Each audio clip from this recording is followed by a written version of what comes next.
जय श्री श्रीमन नारायण। कल हम लोगों ने देखा कि भगवान श्री राम अपनी प्रिया पत्नी सीता एवं अनुज लक्ष्मण के साथ ब्राह्मण आदिकों को दान आदि से उपकृत कर अपने वनवास अवधि तक आजीविका की चिंता से मुक्त कर वन जाने के लिए महाराज दशरथ के दर्शनार्थ आज्ञा लेने के लिए कैकेयी के विशाल भवन में गए। सुमंत्र के द्वारा अपनी संपूर्ण सहस्त्र रानियों को महाराज दशरथ ने बुलवाया।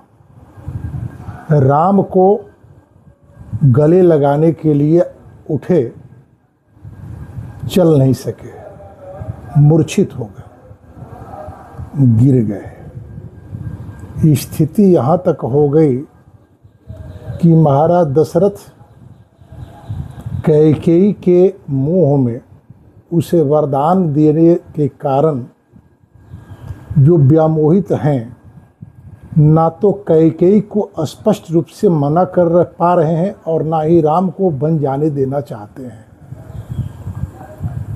ऐसी स्थिति में राम को वे परामर्श देते हैं कि राम, मुझे बंदी बना करके अयोध्या के राज सिंहासन पर बैठ जाओ।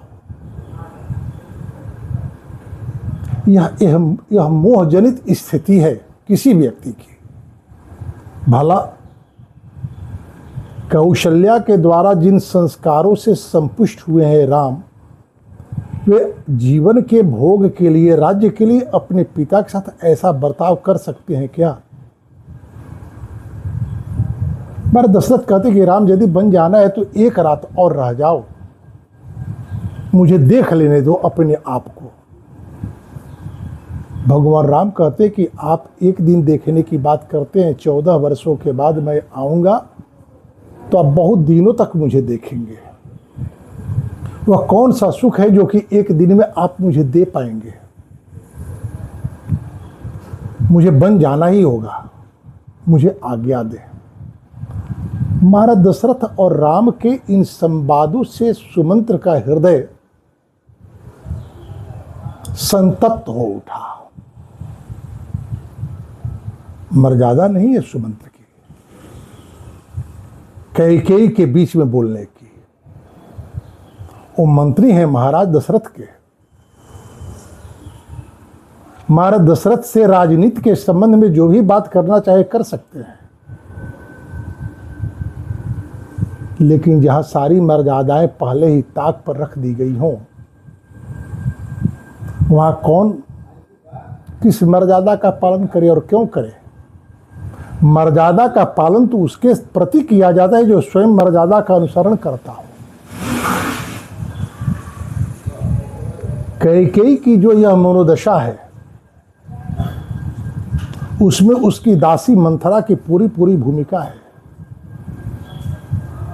जो दासी की प्रेरणा से प्रेरित होकर के अपने पति के जीवन के प्रति मोह छोड़ दी हो।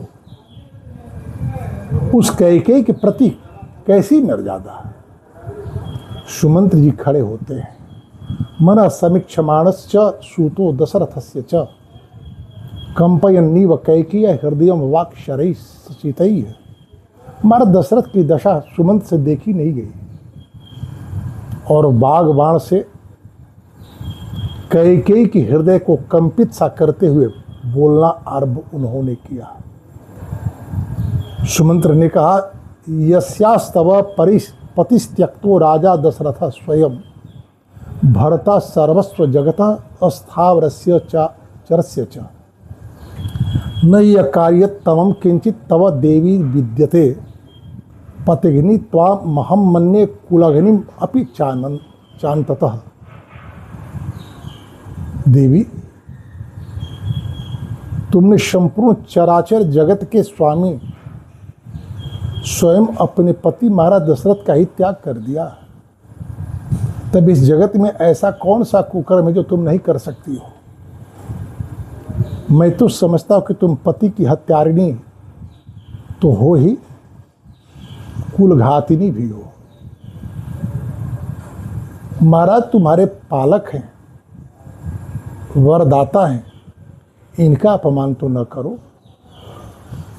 भर्तु इच्छा ही नारीणम पुत्र कोट्या विशिष्यते।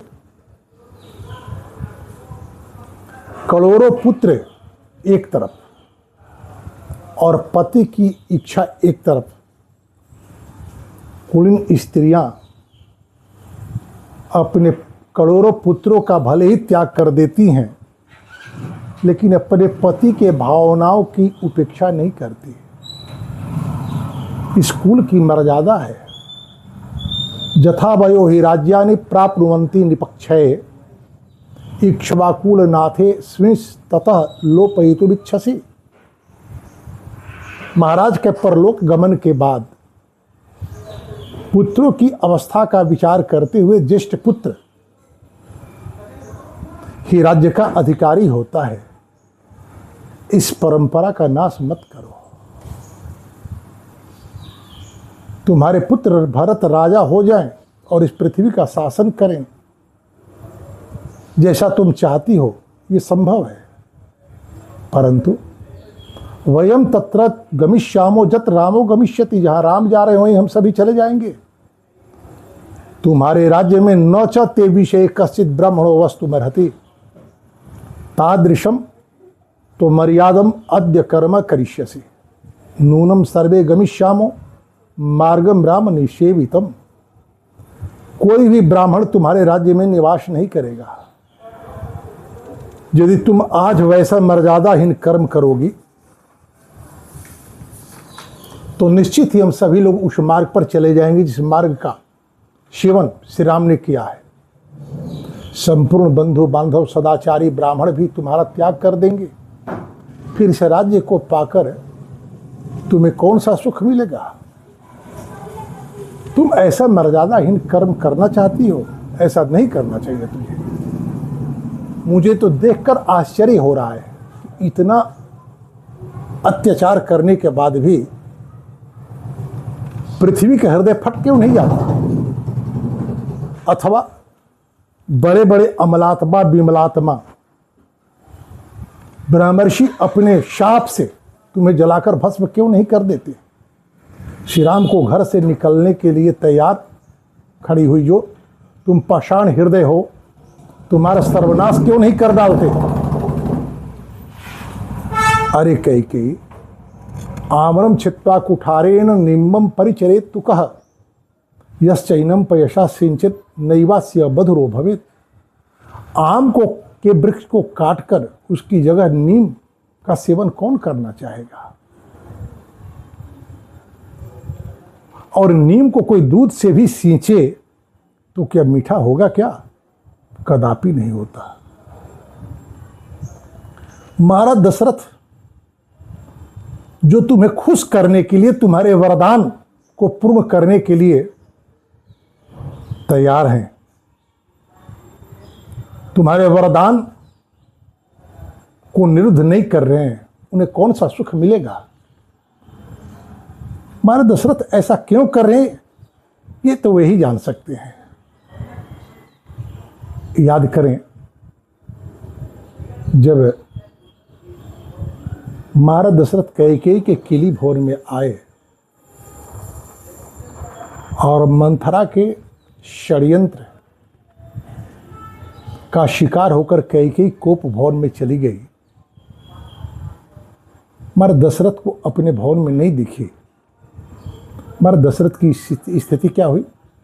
सकाम बल संयुक्तो रत्यर्थे मनुजाधिपः अपश्यन दयितां भार्यां पप्रच्छ विशेषाद च। काम के आवेग से जब आघात लगता है तो व्यक्ति का विवेक साथ छोड़ देता है। किसके सामने विषाद करना चाहिए, किसके सामने विषाद नहीं करना चाहिए, यह विचार नहीं कर पाता। महाराज दशरथ ने जब कैकेयी को नहीं देखा तो वहां जो दास दासियां थी उन्हीं से विषाद पूर्वक पूछते हैं कि कैकेयी कहाँ गई।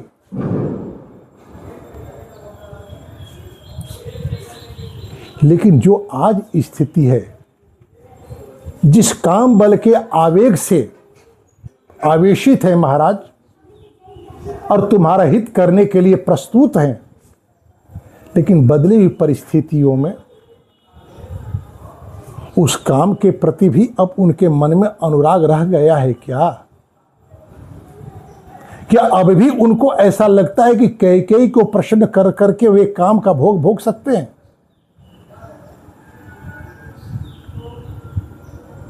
अरे पति और पत्नी में जब समन्वय न हो, एक दूसरे के भावनाओं का आदर न हो, तो वहां काम भी साथ छोड़ देता है, काम की भी स्थिति नहीं रह जाती। और यहां तो बात राम के लिए है। कहते हैं कि कैकेयी मैं समझता हूं कि तुम्हारे भीतर ये जो प्रवृत्ति है वो कहां से आई है। तब मातृ असद्ग्राहम विद्मम पूर्वम तथा यथाश्रुतम पितुस्ते वरदा कश्चित ददौ वरम अनुत्तमम। तुम्हारे माता के दुराग्रह की बात हम जानते हैं कि वो कितनी दुराग्रही थी। इस विषय में जैसा सुना गया है कि किसी वरदान देने वाले महात्मा ने तुम्हारे पिता को वरदान दिया था कि वे प्रत्येक प्राणी की बोली समझ सकते हैं, उसके अर्थ को जान सकते हैं। एक दिन की बात है कि शैया पर सोए हुए थे, जिम्भ नाम का पक्षी की आवाज उनके कानों में पड़ी। उसका अभिप्राय समझकर वो हंसने लगे। तुम्हारी मां भी वहीं सोई थी। महाराज अशुपति के हंसने का कारण वो नहीं जानती थी। उसे लगा कि उसे देख करके ही हंस रहे हैं। हंसी का कारण पूछने लगी। महाराज ने कहा, निपश्चोवाच ताम देवी भासम संसाम ये यदि ततो में मरणम सद्यो भविष्यति न संशय। देवी, आप यह आग्रह छोड़ दें। यदि मैं अपने हंसी के कारण को तो आपके सामने बतलाया तो मेरी मृत्यु हो जाएगी। जानती हो तुम्हारी मां ने क्या कहा? माता ते पितरम देवी पुनः कैकेयम अब्रवीत ससम में जीव वाव मां वान माम तुम प्रहसिष्यसि। तुम जियो या मरो, मुझे इसकी चिंता नहीं है। मुझे कारण बताओ ताकि भविष्य में फिर कभी तुम मेरी हंसी न उड़ा सको। महाराज कैकेयी नरेश ने कारण नहीं बतलाया। उस महात्मा के पास चले गए जिस महात्मा ने वरदान दिया था। और महाराज अशुपति ने महात्मा से कहा कि महाराज आपके द्वारा दिया गया वरदान तो आज मेरे लिए अभिशाप बन गया है। महात्मा ने पूछा कि बात क्या है? सारी बातें कैकेयी नरेश ने बतलाई।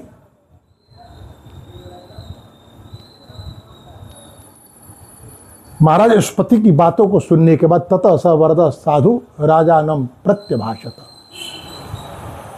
म्रियताम ध्वंसताम वियम मा संशिष त्वम महीपते। हे राजन, भूल करके भी आप अपनी हंसी के कारण को स्पष्ट नहीं करेंगे अपनी पत्नी के सामने। भले ही वह घर छोड़ दे या मृत्यु को स्वीकार कर ले। साधु की बात सुन प्रसन्नचित होकर के कैकेयी नरेश आए और तुम्हारी माता को घर से निकाल दिए और फिर राज्य पर कुबेर की तरह शासन करने लगे। तुम भी इस प्रकार दुर्जनों के मार्ग पर जो स्थित हो, तुम्हारी जो पापपूर्ण दृष्टि है, मुझे बात समझ में नहीं आ रही कि किस मोह के कारण राजा से अनुग्रह कर रही हो, आग्रह कर रही हो। सत्यश्चात्र प्रवादोयम लौकिक प्रतिभातिमा पितृन समनुजायन्ते नरा मातरमंगना। आज यह लोकोक्ति मुझे 16 आने सच जान पड़ रही है। पुत्र पिता की तरह होते हैं और कन्याएं माता की तरह। जिस भरत के लिए तुम राज्य का आग्रह पाल रही हो, राम को भेज रही हो, महाराज के जीवन और मृत्यु की चिंता नहीं कर रही हो, क्या तुझे लगता है कि तुम जिस भरत के लिए राज्य की याचना कर रही हो, तुम्हारा वह भरत राज्य का शासन करेंगे? मुझे तो नहीं लगता। क्यों? पितृन समरुजायन्ते नरा, पिता की तरह पुत्र होते हैं। जिस राम के प्रति भरत के मन में इतनी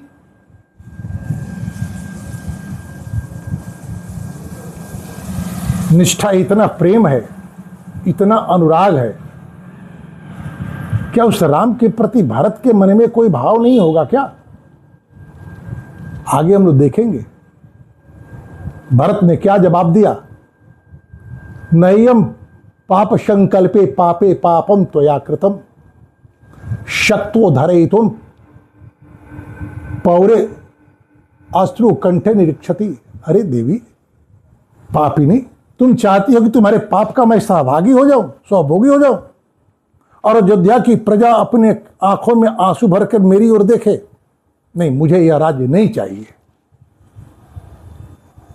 भरत ने ऐसा कहा है, आगे हम लोग देखेंगे। सुमंत्र जी कहते हैं कि तुम ऐसी न बनो, इस लोकोक्ति को अपने जीवन में तो चरितार्थ न करो। राजा ने जो कुछ कहा उसे स्वीकार करो, राम का राज्याभिषेक होने दो, अपने पति की इच्छा का अनुसरण करके इस जन समुदाय को शरण देने वाली बनो। अन्यथा जैसा हमने कहा है कि सारे ब्राह्मण इस राज्य को छोड़कर चले जाएंगे। महाराज, जिस समाज में ब्राह्मणों की उपेक्षा होती है, आजीविका और सम्मान के अभाव में ब्राह्मण जिस स्थान को छोड़कर अन्यत्र चले जाते हैं,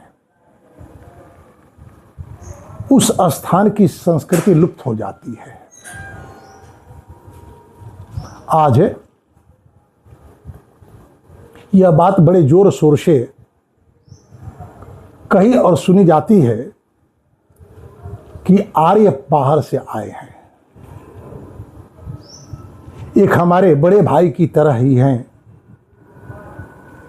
वैचारिक स्तर पर वे वामपंथी हैं और मैं सनातनी हूं।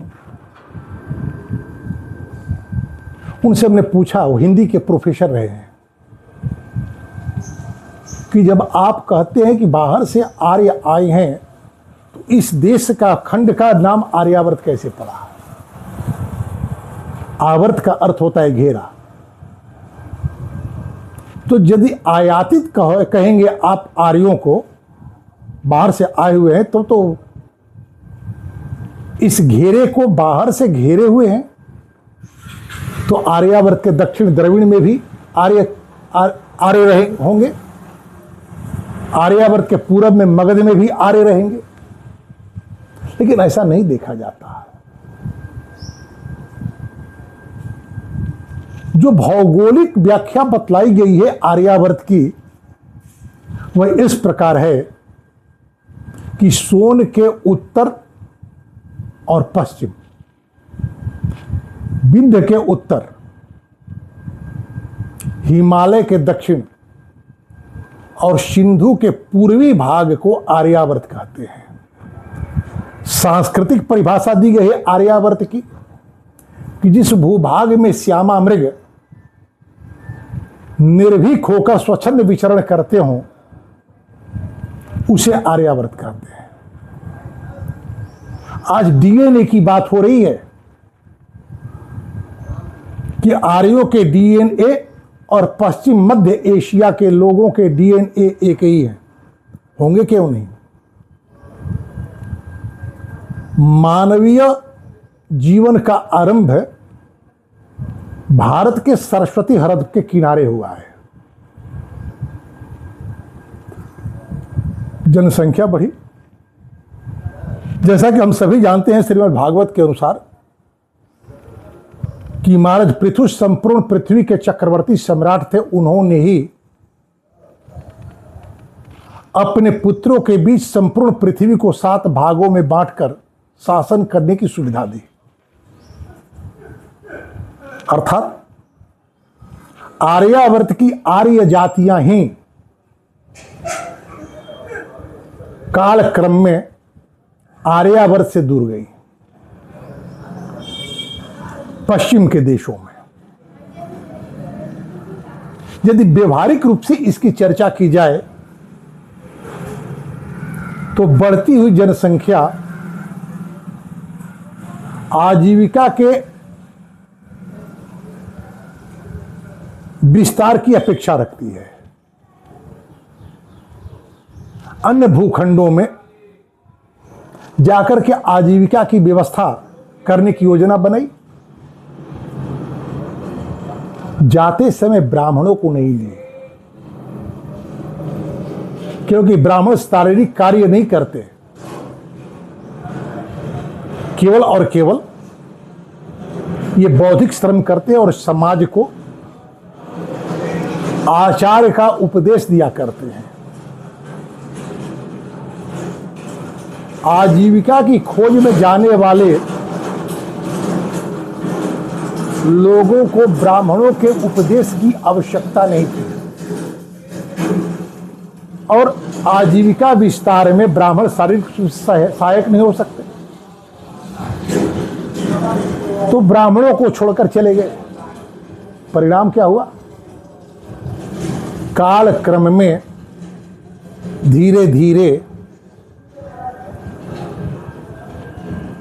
उपदेश न प्राप्त होने की स्थिति में आचार भ्रष्ट हो गए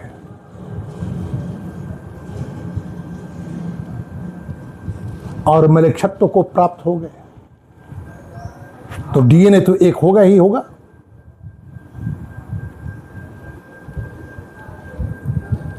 तो सुमन जी कहते हैं कि अयोध्या के आर्य संस्कृति में मलेच्छों को प्रश्रय देने का आप प्रयत्न न करें, अन्यथा भूखंड पर केवल अधिकार होने से कोई राष्ट्र स्वतंत्र नहीं होता। जब तक उस राष्ट्र की पारंपरिक संस्कृति वहां विस्तार नहीं पाती, पोषण नहीं पाती। तो भारत यदि भारत है तो ब्राह्मणों के कारण भारत है। निश्चित रूप से स्वेच्छाचारिता के आग्रही ब्राह्मणों की अवनति चाहते हैं। यही कारण है कि महाराज मनु ने कहा कि यदि कोई शूद्र अर्थ संग्रह करने में समर्थ है तब भी उसे अर्थ संग्रह नहीं करना चाहिए। क्यों? क्योंकि यदि उसके पास आर्थिक समृद्धि हो गई तो आचार की चिंता नहीं करेगा और कोई आचार का पालन करने के लिए उसे निर्देशित करे उसकी अवज्ञा करेगा। ब्राह्मणों का अपमान होगा। ब्राह्मण इस भूभाग को छोड़कर अन्यत्र चले जाएंगे। यह कहने में किंचित मात्र भी मुझे संकोच नहीं है कि आज विश्व के जितने भी समुन्नत राष्ट्र हैं उन राष्ट्रों की समुन्नति में भारत की प्रतिभाओं की भूमिका है, क्योंकि स्वतंत्रता के बाद की सरकारें जो है रही, वे भी कथित लोकतंत्र के शासन सृजन की जो मर्यादा है, उसमें प्रतिभा नहीं संख्या को महत्व दिया गया है। तभी किसी ने कहा कि लोकतंत्र मूर्खों की शासन प्रणाली है। वोट की संख्या पर सरकार बनती है। महर्षि वाल्मीकि की तरह कोई अब राजा कैसा होना चाहिए, देवर्षि नारद के पास जाकर जिज्ञासा करने की स्थिति में नहीं है।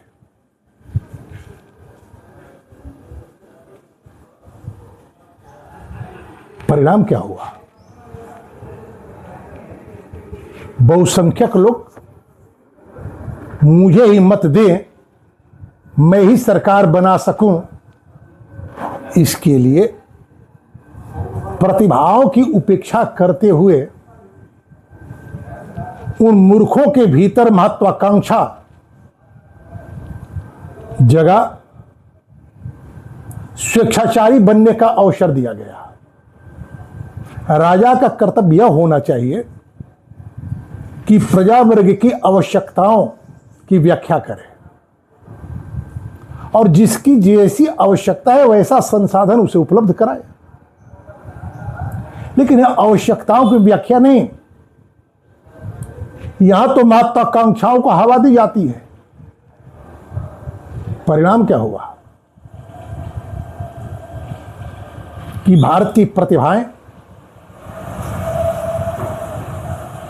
सत्ता के आग्रहियों के कारण पलायित हो गई। जो प्रतिभा भारत को समुन्नत बनाती, वो किसी अन्य देश को समृद्ध कर रही हैं। निश्चित रूप से अभी वर्तमान में प्रयास हो रहा है कि भारत को कैसे समुन्नत किया जाए, लेकिन कुछ ऐसी नीतियां बन गई हैं जो नीतियां भारत के उत्कर्ष में बहुत भारी अर्गला का कार्य करती हैं। फिर भी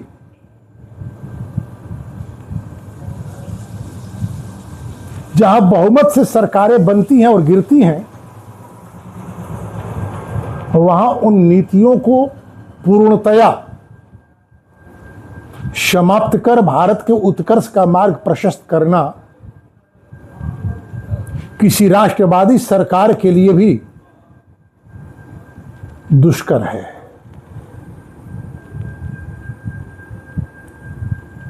सुमंत्र जी कहते हैं कि भर्तु इच्छा उपस्वेह जनस्यास्य गतिर्भव। अरे कैकेयी, अरे देवी, अपने पति के भावनाओं का आदर करते हुए राम का राज्याभिषेक होने दो, ताकि अयोध्या के लोग अयोध्या को छोड़कर न जा सके। पापपूर्ण विचार रखने वाले लोगों के बहकावे में आकर देवेंद्र की तरह तेजस्वी अपने लोक प्रतिपालक स्वामी के को अनुचित कर्म में मत लगाओ। कमल नयन श्रीमान राजा दशरथ पाप से सदा ही दूर रहते आए हैं। वे अपनी प्रतिज्ञा को झूठी नहीं कर सकेंगे। श्री रामचंद्र अपने भाइयों में ज्येष्ठ हैं, उदार हैं, कर्मठ हैं, स्वधर्म के पालन में तत्पर हैं, जीव जगत के रक्षक और बलवान हैं। ऐसे व्यक्ति का राज्याभिषेक हो जाने दो। यदि श्री राम अपने पिता राजा दशरथ को छोड़कर वन में चले जाएंगे तो संसार में तुम्हारी बड़ी निंदा होगी। क्या मिलेगा? श्री रामचंद्र जी अपने राज्य का पालन करें, तुम निश्चिंत होकर बैठो। श्री राम के सिवा कोई दूसरा नहीं है जो इस नगर में रहकर तुम्हारे अनुकूल आचरण कर सके। जिस भरत के लिए तुम राज्य की याचना कर रही हो, वे भरत भी तुम्हारे भावनाओं का आदर नहीं कर सकते जैसा कि राम करेंगे। श्री राम के युवराज पद पर प्रतिष्ठित हो जाने के बाद महाराज दशरथ पूर्व की परंपरा के अनुसार स्वयं वन को जाएंगे, चौथे पन्ने पर कानन जाएंगे। इस प्रकार सुमंत्र हाथ जोड़कर कैकेयी से उस राजभवन में सांत्वनापूर्ण वचन तो कहे ही, मर्म को भेदने वाले अनेक सब प्रमाण कटुक्ति भी बोले, परंतु कैकेयी टस से मस नहीं हुई। महाराज दशरथ को सुमंत्र के वाक्यों से सांत्वना मिल रही थी। उन्होंने कहा, तथा सुमंत्रमय श्वाक पीड़ितोत्र प्रतिज्ञया सबाष्पम अति निःश्वस्य जगादेदम पुनर्वचः सूतरत्न संपूर्णा चतुर्विध बलाचमुः राघवश्यानु यत्रार्थम क्षिप्रम प्रतिविधीयताम। हे सुत, शीघ्रता से रत्नों से भरी हुई चतुरंगिनी सेना श्री राम के पीछे जाने की आज्ञा दो।